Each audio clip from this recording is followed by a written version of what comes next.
Hello guys, இன்னைக்கு நம்ம வீடியோல ஒன் பாட் ரைஸா சிக்கன் பிரியாணி பண்ணலாம் வாங்க. ஃபர்ஸ்ட் குக்கர்ல ஆயில் போட்டுக்கோங்க. அப்புறம் பிரிஞ்சி இலை, கல்பாசி, கிராம்பு போட்டுக்கோங்க. அப்புறம் பெரிய வெங்காயம் 2 எடுத்து நல்லா தின் ஸ்லைசஸா கட் பண்ணி போட்டுக்கோங்க.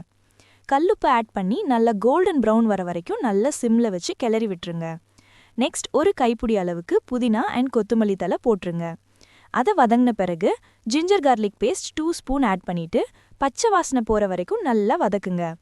நெக்ஸ்ட் 3 தக்காளி ஆட் பண்ணிட்டு அது நல்லா மசிற அளவுக்கு வதக்கிக்கோங்க.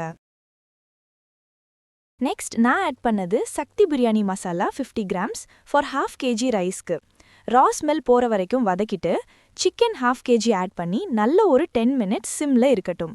Next coconut milk 800 ml add பண்ணியிருக்கேன் அண்ட் ½ லெமன் புழிஞ்சு விட்டுக்கோங்க.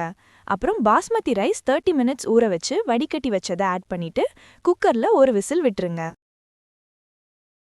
இப்போ விசில் நின்ன பிறகு ஓபன் பண்ணுங்க. நல்ல உதிரியான சிக்கன் பிரியாணி ரெடி. டேஸ்டும் அல்டிமேட்டா இருந்துச்சு. நீங்களும் ட்ரை பண்ணி பாருங்க கைஸ். சப்ஸ்கிரைப் பண்ண மறந்துடாதீங்க. பாய்.